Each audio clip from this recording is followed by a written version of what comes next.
नमः ॐ विष्णुपादाय कृष्णपृष्ठाय भूतले श्रीमते भक्तिवेदांत स्वामिन्निति नामिने। नमस्ते सारस्वती देवे गौरवाणी प्रचारिणे निर्विशेषा शून्यवादी पाश्चात्य देशतारिणे। जय श्री कृष्ण चैतन्य प्रभु नित्यानंद श्री अद्वैत गदाधर श्रीवासादि गौर भक्त वृंद। हरे कृष्ण कृष्ण कृष्ण हरे हरे, हरे राम राम राम हरे हरे। मुखं करोति वाचालं पंगुं लंघयते गिरिं यत्कृपातमहं वन्दे श्रीगुरुं दीनतारिणम्। हरे कृष्ण।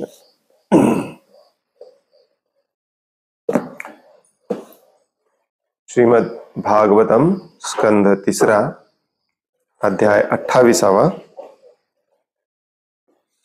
भक्ती मार्गाच्या आचरणाविषयी भगवान कपिल देवांचे उपदेश।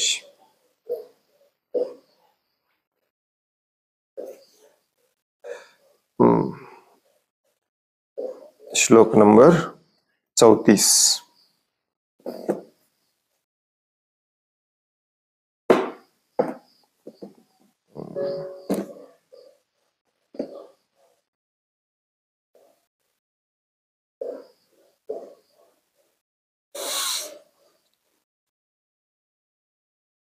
एवं हरो भगवती प्रतिलब्ध भावो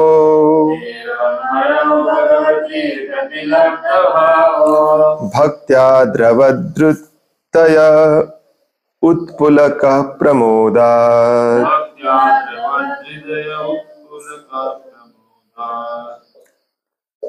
भक्त्या द्रवद्हृदय उत्पुलकः प्रमोदात्।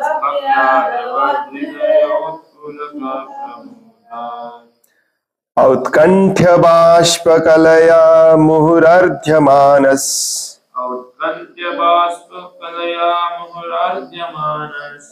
तच्चापि चित्रबडिशं शनकैर्वियुङ्क्ते।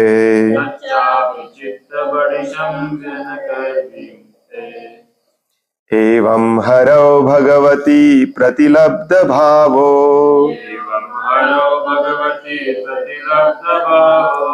भक्त्या द्रवद्हृदय उत्पुलकः प्रमोदात्।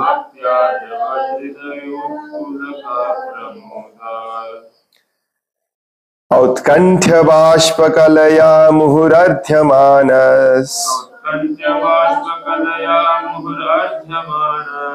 तच्चापि चित्तबडिशं शनकैर्वियुङ्क्ते।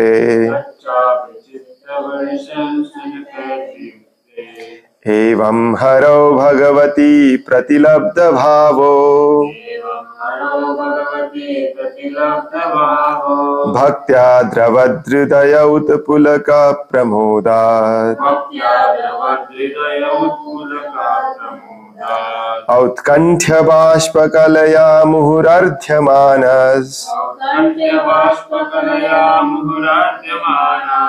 तच्चापि चित्तबडिशं शनकैर्वियुङ्क्ते।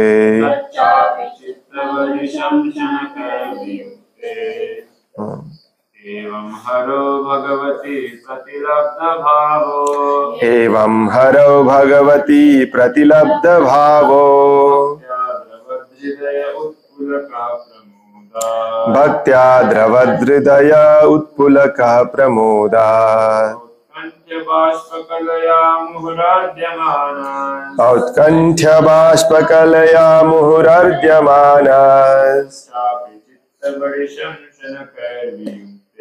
तच्चापि चित्तबडिशं शनकैर्वियुङ्क्ते।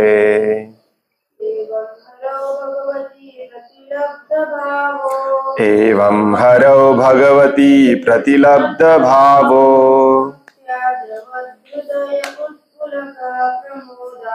भक्त्या द्रवद्हृदय उत्पुलकः प्रमोदात्।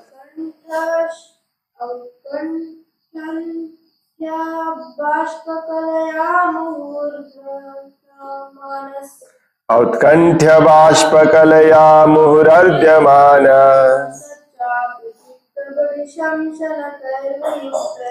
तच्चापि चित्तबडिशं शनकैर्वियुङ्क्ते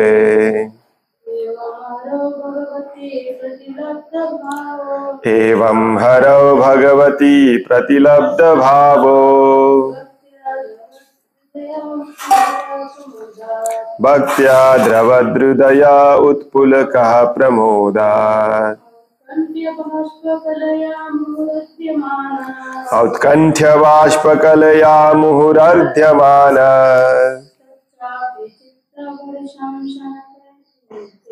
तच्चापि चित्तबडिशं शनकैर्वियुङ्क्ते एवं अशा प्रकारे हरौ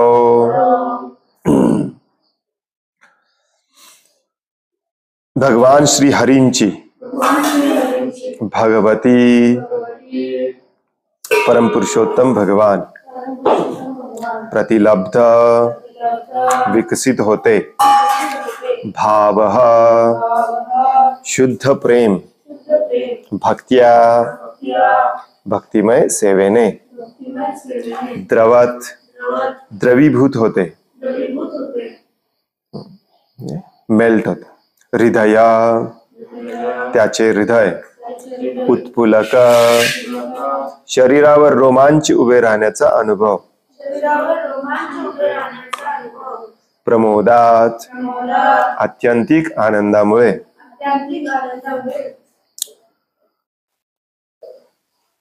औत्कंठ्य वारंवार प्रेम अतिरेकामुळे बाष्पकलया अश्रुप्रवाह मुहुः सतत अर्थ्यमानः प्रभावित झालेला तत् ते च आणि अपि तरी चित्त मन बडिशम गळ गळ म्हणजे काय गळ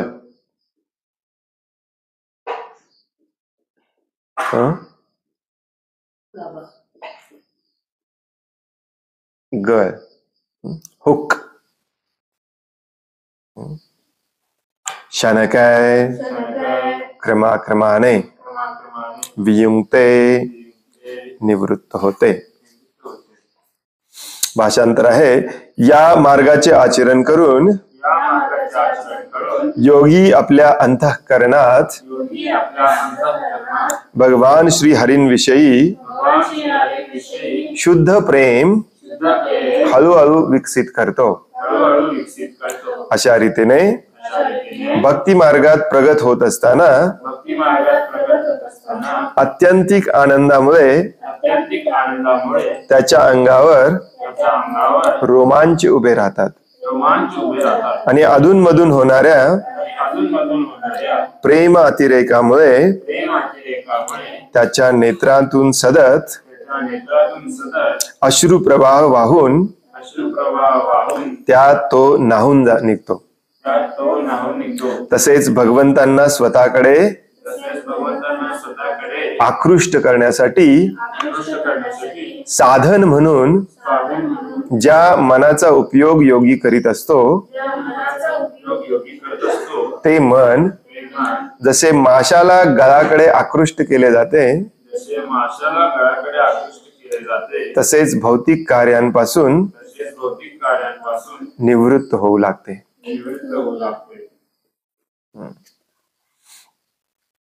एक प्रकारे अष्टांग योग सांगितला या अध्यायामध्ये. त्याची शेवट याच्यामध्ये झाली पाहिजे. आता हे शेवटचे 10 श्लोक आहेत या अध्यायामधले. याच्यामध्ये योगी इव्हेंच्युअली भक्तीच्या स्टेजला कसा पोहोचतो याचं वर्णन भगवान कपिल देव करतात. योग जो अष्टांग योग आहे तो या कलियुगामध्ये पूर्णपणे व्यवस्थितपणे करणे शक्य नाही. म्हणून प्रभुपाद आपल्याला प्रत्येक तात्पर्यामध्ये पुन्हा पुन्हा भक्ती योगाकडे पूर्ण शरणागतीकडे जायचा आदेश देतात. आणि तेच आता या शेवटच्या 10 श्लोकामध्ये सांगितलं गेलेलं आहे. याच्या पुढचा जो अध्याय आहे तो देखील खूप खूप खूप खूप खूप खूप महत्वाचा आहे. भगवान कपिल देवांच्या उपदेशांमधला सगळ्यात महत्वाचा अध्याय तोच आहे. त्यामुळे आपण मिस करायचं नाही. आणि शेवटचे जे 2 अध्याय आहेत, 2 का 3 आहेत, टोटल किती आहेत? 32 आहेत का 33 आहेत? 3 4 आहेत. हे खूपच डेंजरस आहेत. ज्यांना असं वाटतं, थोडंफार मी आता सध्या आपण असं कल्पनेत वाचल्यासारखं वाचतंय. भगवंतांचे बाहू, भगवंतांचे मुख, भगवंतांचे हास्य, स्मित हास्य वगैरे. आणि आपण अजून त्या स्टेजला नसल्यामुळे आपल्याला असं वाटतंय की हे काय आहे सगळं. म्हणून बऱ्याच लोकांना वाटतं की श्रीमद भागवतम पुराण वगैरे हे सगळे तथाकथित काय म्हणतात त्याला, मायथॉलॉजिकल दंतकथा आहे. पुढे हेच भगवान Kapil Dev actually medical science पण सांगणार आहेत आपल्याला. खूप डीप मध्ये जाऊन, जे आपण आत्ता शोधून काढतोय. तर टिकून राहावा. भगवान कपिल देवांचे उपदेश आपल्यासाठी अत्यंत महत्वाचे आहेत. जरी तुम्हाला वाटत असेल की आता जे आपण वाचतोय ते थोडंसं हवेत डोक्यावरनं चालल्यासारखं वाटत जरी असलं तरी टिकून राहावा. हीच भक्ती आहे. आता हे शेवटचे 10 श्लोक थोडेसे प्रॅक्टिकल वाटतील आपल्याला, कारण आता याच्यामध्ये सांगितलंय की समाधी अवस्थेला योगी कसा येतो. या प्रकारे या मार्गाचे आचरण करून, म्हणजे ध्यान मार्गाचे आचरण करून योगी अंतःकरणात भगवान श्री हरींविषयी शुद्ध प्रेम हळूहळू विकसित करतो.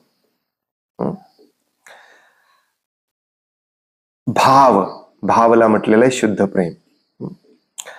मग अशा रीतीने तो भक्ती मार्गात प्रगत होत असताना भाव दिसायला लागतात त्याच्या अंगावरती. म्हणजे रोमांच उभे राहणे, डोळ्यातून अश्रूंचा प्रवाह कंटिन्युअसली येणे न थांबता. आणि मन हळूहळू या भौतिक जगातल्या भौतिक गोष्टींपासून असं विरक्त होतं की कुणी किती प्रयत्न केला तरी त्याचं आकर्षण तिकडे होत नाही. मग भक्ती मार्गावरती पण बऱ्याचदा आपल्याला हा अनुभव येतो, नाही असं नाही. आता कोणी एकाला त्याला वाटेल की योगी अशा प्रकारे किती वर्ष ध्यान करतो. डिपेंड्स तुमचं मन किती या भौतिक जगामध्ये अडकलेलं आहे. एखादा योगी एका दिवसात रात्री बसला की दुसऱ्या दिवशी सकाळी या स्टेजला येऊ शकतो. आणि एखाद्या योग्याला 6 वर्ष लागू शकतात, 6 महिने लागू शकतात. कलियुगामध्ये हे का करायला सांगितलेलं नाहीये? कारण कलियुगामध्ये आपण खूप खूप खूप खूप दुःखाने ग्रासलेले असतो. जेव्हा शरीर व्यवस्थित ठेवण्यासाठी देखील आपल्याला इतके कष्ट करावे लागतात, तेव्हा माणूस योग, आसन, प्राणायाम, भगवंत हे सगळं विचारच करू शकत नाही.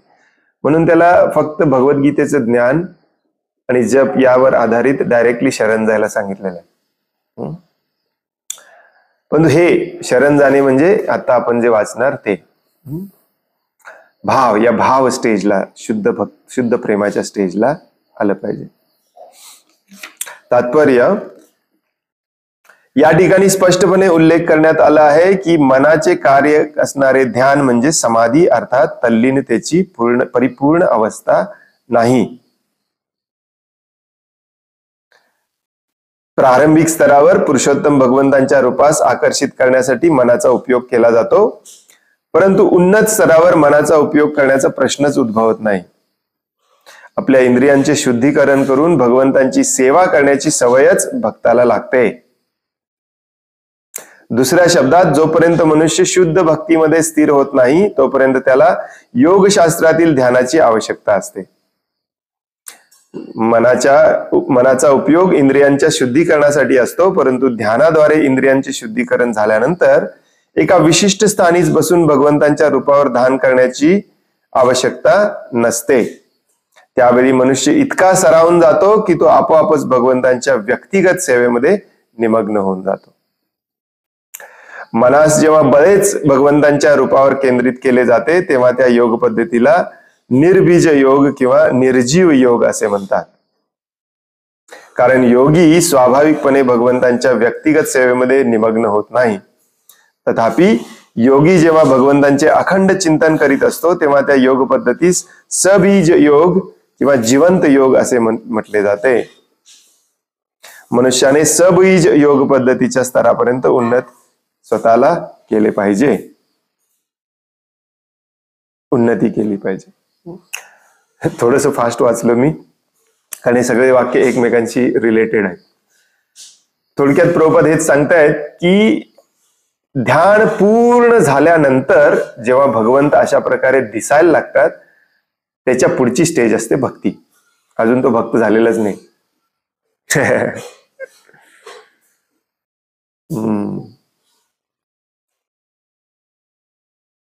जसं काल संध्याकाळी आपण चर्चा करत होतो, सेवेचं महत्व. भगवंतांवर ध्यान करणारे हजारो लोक आहेत. ऍक्च्युली 24 तास ध्यान कुणी करत पण नाही. हा सगळा पलायनवाद आहे. स्वतःची इंद्रिय तृप्ती आपल्याला सोडायची नाही.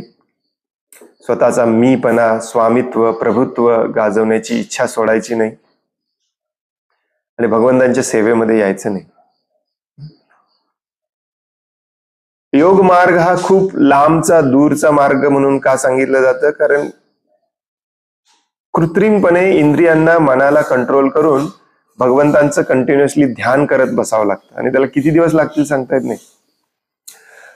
आणि कित्येक दिवसानंतर, महिन्यानंतर, वर्षानंतर, जन्मानंतर मे बी जेव्हा अशा प्रकारे भगवंतांचं आपण ध्यान करायला लागतो, जसं आपण मागचे 5-6 दिवस वाचत आहोत, तेव्हा हळूहळू आपल्याला क्रमाक्रमाने समजायला लागतं की अरे याची तर सेवा करायला पाहिजे, नुसतं ध्यान करून काय उपयोगाचं नाही.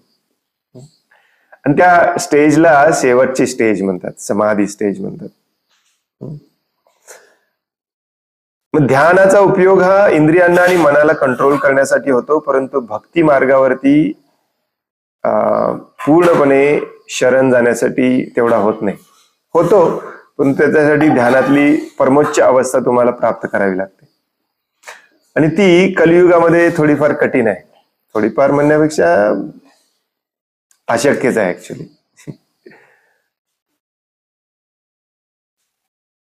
दोन तास बसायचं होत नाही आपल्याला कुठल्या एका ठिकाणी, अंग दुखायला लागतं.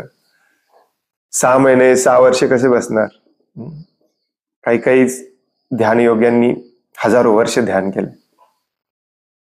30,000 वर्ष. आणि म्हणून प्रभुपादांसारखे आचार्य कलियुग लक्षात घेऊन आणि कलियुगातला पण आत्ताचा काळ लक्षात घेऊन आपल्याला जे सोपं आहे ते डायरेक्टली सांगतात. म्हणून प्रभुपादांचे लेक्चर आपण ऐकले, प्रभुपादांचे तात्पर्य आपण वाचले, आपल्या एक गोष्ट लक्षात येईल, प्रभुपादांच्या हातातला हातोडा पुन्हा पुन्हा याच गोष्टीवर पडत असतो.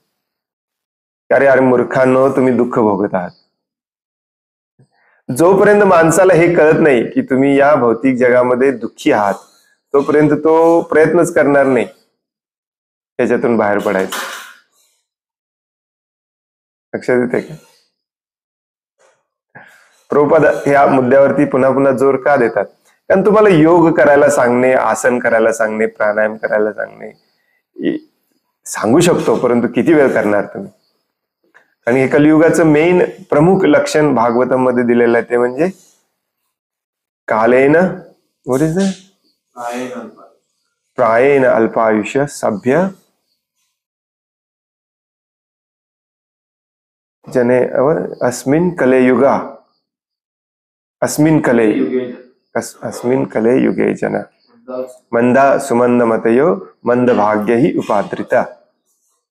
या अशा परिस्थितीमध्ये कुठला योग आणि कुठलं काय? होईल प्रायेण अल्पायुष्य. पहिली गोष्ट म्हणजे आयुष्य कमी आहे. सभ्य नेक्स्ट कलो अस्मिन युगे जन. हे कलहाचं युग आहे. क्षणोक्षणी इथे लोक तुमच्याशी भांडणार आहेत. कोण चांगला कोण वाईट हे समजेपर्यंत आयुष्य संपतंय. कोणाशी भांडायचं आणि कोणाशी सोडायचं, तलाट्याबद्दल तक्रार करायची की नाही म्हणेपर्यंतच आयुष्य संपते. मंद, आपण स्वतः मंद आहोत, आपली स्मरणशक्ती जवळजवळ संपलेली आहे. सुमंद मतयो, आपल्याला मार्गदर्शन करणारे सगळे मंद आहेत, फसवणारे आहेत. मंद भाग्य, आपलं भाग्यच मंद आहे, किती प्रयत्न केला तरी याच्यामध्ये सुधारणा होणार नाही.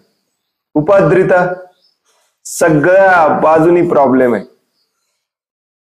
एक बाजू दाखवा तिथून सुख मिळते, सगळ्या बाजूनी प्रॉब्लेम. कुटुंब प्रॉब्लेम आहे, पत्नी प्रॉब्लेम आहे, पती प्रॉब्लेम आहे, मुलं प्रॉब्लेम आहे, आई वडील प्रॉब्लेम आहे, भाऊ प्रॉब्लेम आहे, बहीण प्रॉब्लेम, ऑफिस प्रॉब्लेम आहे, फॅक्टरी प्रॉब्लेम आहे, शासकीय अधिकारी, कर्मचारी, ऑफिस, ट्रान्सपोर्टेशन, काय प्रॉब्लेम नाही. अशा परिस्थितीमध्ये कोण योग करणार? म्हणून ही परिस्थिती पुन्हा पुन्हा पुन्हा आपल्या डोळ्यासमोर दर्शविली जाते. प्रभुपादांचे काही गॉड ब्रदर्स, गुरुबंधू प्रभुपादांना नावं ठेवायचे. ह्या काय भगवत भक्ती, भगवंत, राधा राणी याच्याबद्दल बोलतच नाही. अरे काय बोलणार, तुमच्या हृदयामध्ये जायला तरी पाहिजे. हृदय या सगळ्यांनी ग्रासलेलं आहे सध्या, मंद सुमंद मत, हो की नाही. मग अशा प्रकारचा जो योग अभ्यास करायचा प्रयत्न करत असतात लोक, त्याला इथे प्रभुपाद म्हणतात, त्याला निर्बीज योग म्हटलेला आहे. निर्बीज म्हणजे त्याच्यातून काही मिळणार नाही. सबीज योग म्हणजे काय? भगवंतांचं सदैव चिंतन करायला ज्याच्याने उपयोग होतो. मग ते हातात फावडा घेऊन खड्डा जरी काढायचा असेल तरी तो योगच आहे, हे लोकांच्या लक्षात येत नाही. आणि अनादी अनंत काळापासून आपल्याला ही सवय आहे दुसऱ्याची सेवा न करायची, दुसऱ्यासाठी काम न करायची. मग तुम्हाला जर असं सांगितलं, प्रभूजी जप करा, जपाची क्वालिटी वाढवा. काल संध्याकाळी आपण जसं चर्चा, त्यात तुम्हाला पण आवडतं, वाव, असं आपण डोळे विस्फारून ऐकत असतो. वाव, प्रभूजी एकदम उन्नत आहेत, अमेझिंग, एनलाइटनिंग. मराठीत काय म्हणतात माहित नाही एनलाइटनिंगला. प्रबुद्ध, आज काहीतरी मी एकदम प्रबुद्ध असं ऐकलं, जपाची क्वालिटी वाढवा. वाव, कसं शक्य आहे, हो की नाही. काम केलं पाहिजे, बसून नाही चालणार. प्रभुपाद म्हणतात, परवाच पाठवलेलं प्रभुपादांच्या मेसेज मध्ये होतं बघा, काम केलं पाहिजे, बसून नाही चालणार. योगी हा बऱ्याच अशा तपस्येनंतर या स्टेजला येतो.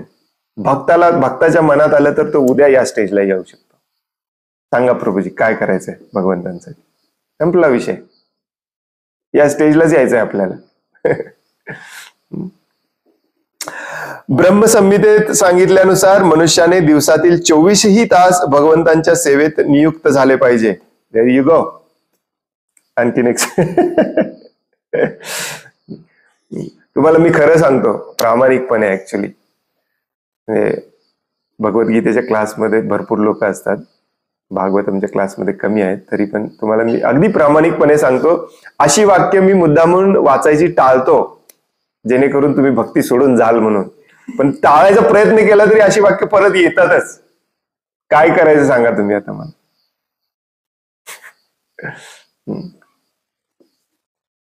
ज्या वाक्यानंतर मी नेहमी म्हणतो याला प्रिंट करून भिंतीवर लावा, अशी वाक्य. काय करायचं? ब्रह्मसंहितेत सांगितल्यानुसार मनुष्याने दिवसातील 24ही तास भगवंतांच्या सेवेत नियुक्त झाले पाहिजे. काय वाचायचं पुढे? अमेझिंग. परिपूर्ण प्रेम विकसित करून प्रेमांजुन चरित हा स्तर प्राप्त करता येतो. आता सध्या आपण काम सेवा न करता प्रेमाचा आव आणतो ना, याला म्हणतात प्राकृत सहजिया प्रेम. आहा, हरी हरी. एकदम मस्त इस्त्री केलेले कपडे, भगवे असले तरी पण बरं का, मस्तपैकी ऍपलचा आय वॉच, खिशात किंवा झोळीत आयफोन, आणि भगवंतांच्या विग्रहासमोर जाऊन अगदी स्टाईल मध्ये एक पाय थोडस वरती करून दोन्ही हात स्टाईल मध्ये चैतन्य महाप्रभूजींच्या स्टाईल मध्ये एकदम आ हा हा हा हरी हरी. किती वेळ? जास्तीत जास्त 5-10 मिनिटं. अच्छा, ढोंगी लोकांना सांगा 24 तास राहा उभा असा, बघूया तुझ्या मनातलं प्रेम राहतो का बघूया. लगेच दुसऱ्या क्षणाला तो बिझी असतो. कोणाचं किती डोनेशन आलं. कशाला करतोय आपण हे सगळं प्रिटेंड, विडंबना, ढोंग, हो की नाही? प्रेमांजुनाच्या डोळ्यात जर खरोखर प्रेम असेल तर समोरच्या व्यक्तीसाठी काही करायची आपली तयारी असली पाहिजे. अपने सारे दुख मुझे दे दो, मेरी सारी खुशी तुम ले लो. काय म्हणत? गम मेरे सारे गम तुम ले लो, लता मंगेशकरचं. याला प्रेम म्हणतात. मग काही लोक खूप हुशार आहेत, आपले भक्त लोक येऊन, प्रभूजी भगवंतांना काय गम आहे, आपण काय त्यांचं घेणार आहे, तेच आपले घेतलं तर घेणार. अरे पण तुझ्या मनातले भाव तरी तसे असले पाहिजेत. भगवंतांना पण गम आहे, नाही कसं, भगवंतांना पण दुःख आहे. भगवंतांचे शुद्ध भक्त जेव्हा त्रासात असतात तेव्हा भगवंतांना पण दुःख होतं. भगवंतांच्या गायी जेव्हा पीडित असतात तेव्हा भगवंतांना पण दुःख होतं. तू त्याच्यासाठी काय करतोयस? द्रौपदी जेव्हा संकटात होती तेव्हा भगवंतांना पण दुःख झालं म्हणून ते आले, नसेल तर यायची काय गरज होती? सेवा करायची नाही आपल्याला आणि म्हणायचं माझ्या मनामध्ये खूप प्रेम आहे माझ्या माझ्या प्रिय भगवंतांसाठी. हा जो मुद्दा आहे ना, हा पुढच्या अध्यायामध्ये खूप सिरियसली सांगितलाय. प्रत्येक श्लोकामध्ये हा मुद्दा आहे. भगवंतांवर प्रेम आहे म्हणायचं आणि दुसऱ्यावर करायचंच नाही. हा मुद्दा पूर्ण अध्यायामध्ये आहे, पुढच्या अध्यायामध्ये, पूर्ण अख्ख्या अध्यायामध्ये. आश्चर्य वाटेल तुम्हाला ऐकून. प्रत्येक श्लोकामध्ये हे ढोंगी प्रेम असतं. यालाच प्राकृत सहजीय म्हणतात. राधे राधे राधे राधे म्हणणारे खूप, यांना वाटतं राधे राधे म्हणणे चुकीचं नाहीये, त्याला त्या भावाला पोचावं लागतं. ऍक्च्युली गोपी आणि राधाराणी यांना चैतन्य महाप्रभू सर्वश्रेष्ठ भक्त का म्हणतात? कारण ते प्रेमांजुन चुरित, प्रेमामध्ये ते काहीही करायला तयार आहेत. तुम्ही आहे का तयार करायला काही प्रेमामध्ये काहीही करायला? तुम्ही स्वतःचं कुटुंब सोडायला तयार नाही, मग ढोंग कशाला करता? नाही, हा इश्यू आहे ऍक्च्युली.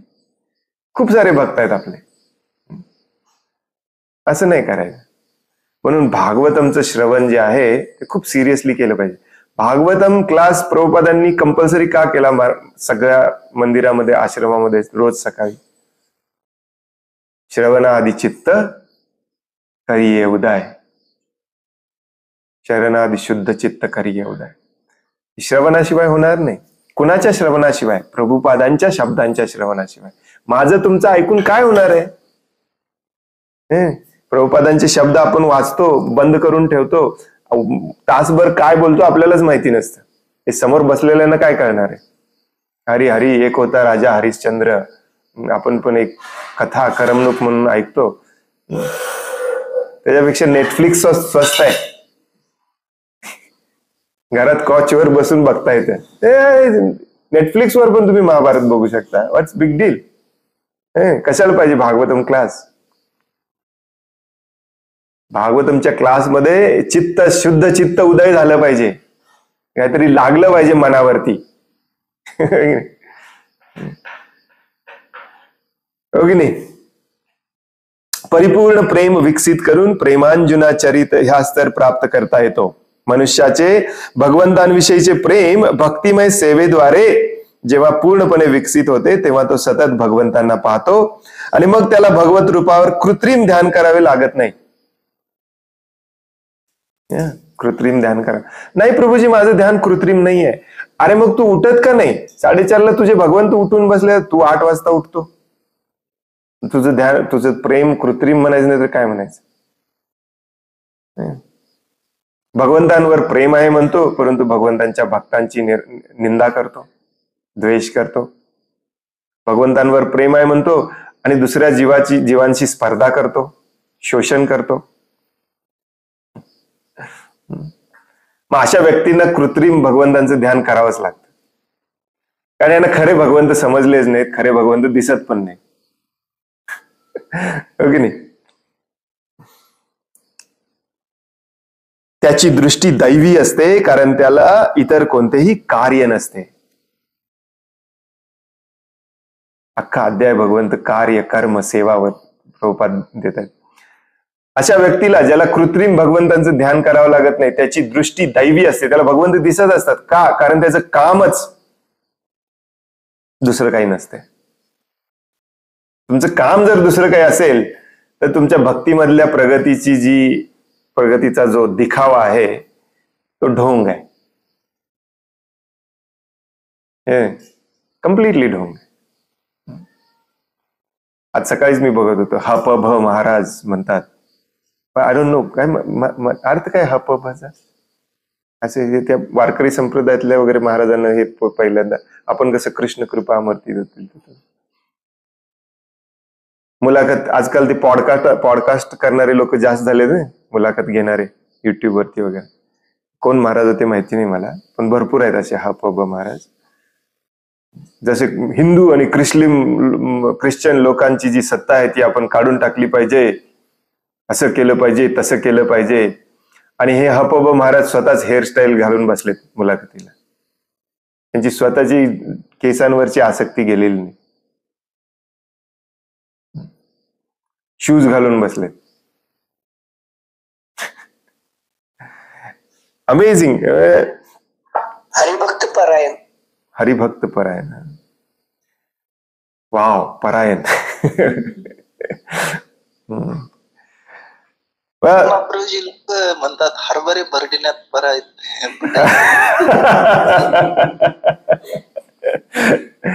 हरभरे भरडिण्यात चालणार नाही कुणाचा, द्वेष करून कुणाचा चालणार नाही. हा द्वेष नाहीये, जो राक्षस आहे, जो चोर आहे, भगवंत चा अर्थ वेगळा काढणे त्यांचं ते क्लिअर असणार. या लोकांना लेफ्ट अँड राईट आपण एक्सपोज केलं पाहिजे ऍक्च्युली, कारण या लोकांच्यामुळे लोकांची दिशाभूल होते. वरचीवरच गप्पा मारतात आणि त्याच्यानंतर जे काय ते त्यांचा उद्देश असतो, तर त्यामुळे त्यांना लोक त्याच्या नावाने म्हणतात. प्रकारे आत येण्याचा प्रयत्न करतात आणि ते बाजूला जातात, काही मार्गदर्शन नसते, काय नसते. वारकरी संप्रदायामध्ये हे सगळं वडलोपार्जित आल्यासारखं आजकाल झालेलं आहे, याला काही अर्थ राहिलेला नाही. एनिवे, हे शब्द चुकीचे नाही आहेत, परंतु हे लोक चुकीचे आहेत. या लोकांना एक्सपोज केलं पाहिजे. युजलेस या लोकांच्यामुळे लोक ऍक्च्युली हे होतात, दिशाभूल होते लोकांची ऍक्च्युली.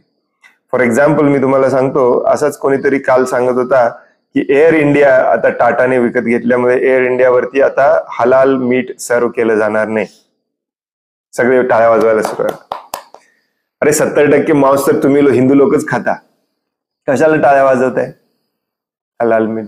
दुसऱ्यांचा द्वेष करण्यामध्ये हे एक्सपर्ट आहेत आणि यांना वाटतं की मुस्लिमांचा द्वेष केला, ख्रिश्चनांचा द्वेष केला की हिंदू माझे सगळे अनुयायी होतील. भगवद्गीता सांगते की कोणाचाच द्वेष करायचा नाही. कसं होणार मग? आध्यात्मिक अनुभूतीच्या या स्तरावर मनास कृत्रिम कार्यात मग्न करावयाची आवश्यकता नसते. प्राथमिक किंवा कनिष्ठ स्तरासाठी ध्यानाचा विधी सांगण्यात येतो.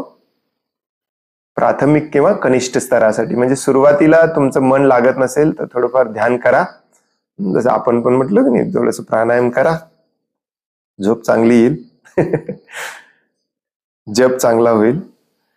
आणि भक्तिमय सेवेचा स्तर प्राप्त करण्यासाठी ध्यान हे केवळ साधन असते, हे साध्य नाहीये. इथेच बऱ्याच लोकांची गफलत होते. ध्यानाला आपण साध्य मानतो, ध्यान हे साधन आहे. साध्य काय आहे? भगवंतांची सेवा, कंटिन्युअसली सेवा, सतत भगवंतांच्या कार्यामध्ये असणे. त्यामुळे भगवंतांच्या दिव्य प्रेममयी सेवेमध्ये आधीच संलग्न झालेले लोक अशा ध्यान स्तराच्या पलीकडेच असतात. या परिपूर्ण स्तरासच कृष्ण भावना असे म्हटले जाते.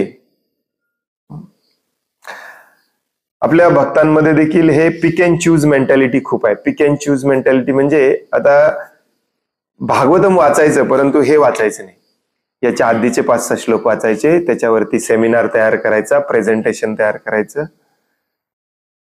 आणि खूप सारं प्रगत भक्त असल्याचा आव आणायचा. अगदी भावविभोर होऊन बोलायचं की भगवंतांच्या स्मित हास्यावर अशा प्रकारे ध्यान केलं पाहिजे वगैरे वगैरे वगैरे. आणि सगळं झाल्यानंतर गुंडाळायचं, आपला लॅपटॉप घ्यायचा, मोस्ट प्रॉब्ली ऍपलचा आणि आपापल्या कामाला जायचं. सॉफ्टवेअर इंजिनियर्स असतात मोस्टली सगळे.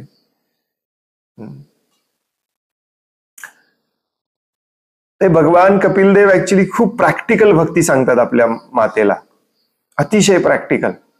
आणि या प्रॅक्टिकल भक्तीतला सगळ्यात महत्वाचा मुद्दा हा आहे की कलियुगामध्ये विशेष करून भगवंतांचे नाम जप, पूजा अर्चना याच्या पलीकडे जाऊन सगळ्या जीवांवरती प्रेमाने काम करायला सुरुवात केलं पाहिजे, सेवा करायला सुरुवात केलं पाहिजे, काम करायला सुरुवात केलं पाहिजे. आणि ही सेवा, हे काम हे कंटिन्युअसली 24 तास झालं पाहिजे. मग तुम्ही खऱ्या अर्थाने भक्त होता. बऱ्याच लोकांना हे ऐकल्यावरती कठीण वाटतं, परंतु ऍक्च्युली हे जर सत्ययुगात सांगितलं असतं तर लोक म्हटलेले असते, वाव, हे पहिला सांगितलं असतं बरं झालं असतं, हे खूप सोपं आहे. कलियुगामध्ये हे कठीण का वाटतं? कलियुगामध्ये ऍक्च्युली आपली काय म्हणतात त्याला, मगाशी जसं आपण चर्चा करत होतो, आपली स्मरणशक्ती, बुद्धी, तर्कशक्ती इतकी कमी झालेली आहे की आपल्या इंद्रिय तृप्तीच्या समोर आपल्याला दुसरं काही दिसतच नाही. त्यामुळे हे पूर्णपणे सगळं सोडून भगवंतांची सेवा करणे हा जो मार्ग आहे तो आपल्याला अतिशय म्हणजे अतिशय कठीण वाटतो. आणि याचं मेन कारण पण हेच असतं की आपल्याला प्रयोजनच माहिती नाही, साध्य म्हणजे काय मिळवायचं आहे तेच माहिती नाही. आपल्याला वाटतं माहिती आहे पण ऍक्च्युली माहिती झालेलं नाही. अजून पण आपल्याला कळतच नाही एक्झॅक्टली काय मिळवायचं. थोडंफार कळतं, म्हणजे एक्झॅक्टली काय मिळवायचं आहे. आणि म्हणून आपल्याला हे खूप कठीण वाटतं. खराब झालेलं आहे ते.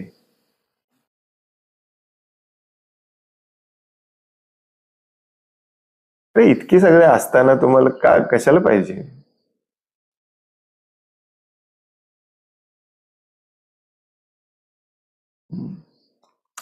हरे कृष्ण.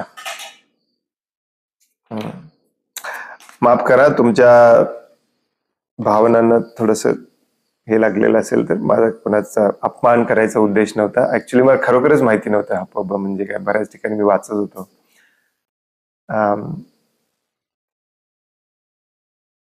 दुर्दैवाने ही खूप वाईट परिस्थिती आहे सद्यस्थितीमध्ये. इतकी वाईट परिस्थिती आहे. कोण सांगत होतं परवा? त्यांच्यानंतर नेक्स्ट कोण होणार याच्यासाठी भांडणं चालली होती 2 भावामध्ये. अशी परिस्थिती आहे. आजकाल एक ऍडव्हर्टाइजमेंट पण येते, हपबची डिग्री मिळवण्यासाठी कोर्स 4 आठवड्याचा का 8 आठवड्याचा कोर्स. कीर्तनकार कसं व्हायचं 4 आठवड्यामध्ये शिकवणार, सर्टिफिकेट देणार. किती वाईट स्तराला गेलोय आपण, आपल्यालाच माहिती नाही. हरे कृष्ण. हे शेवटचे 10 श्लोक जे आहेत ते याच उद्देशाने आहेत, परंतु मॅक्झिमम सगळ्यावरती मोठे मोठे तात्पर्य आहेत.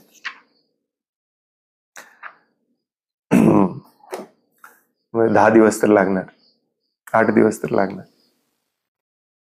मला खूप आतुरता लागलेली आहे पुढच्या अध्यायाची. ऍक्च्युली माझा फेवरेट अध्याय आहे श्रीमद भागवतम मधला. अख्ख्या श्रीमद भागवतम मधला सगळ्या 10-12 स्कंदा मधला माझा सगळ्यात फेवरेट अध्याय आहे पुढचा अध्याय. भगवान कपिल देवांचे काय नाव, भक्तिमय सेवेचे कपिलकृत विवेचन.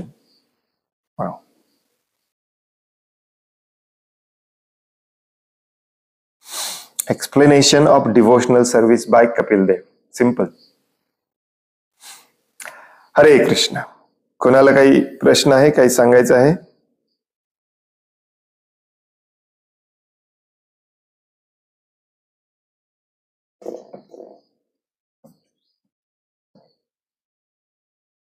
हे काय? हम्म.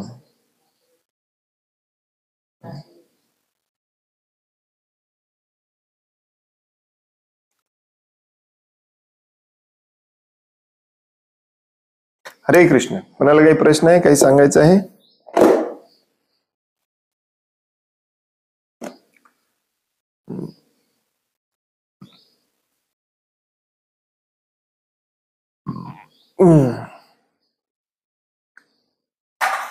खूप खूप धन्यवाद. वांछा कल्पतरुभ्यश्च कृपा सिंधुभ्य एव च पतितानां पावनेभ्यो वैष्णवेभ्यो नमो नमः. अनंत कोटि वैष्णव वृंद की जय. वैष्णव ठाकुर शिल प्रभुपाद की जय. ग्रंथराज श्रीमद् भागवतम की जय. हरे कृष्ण. धन्यवाद.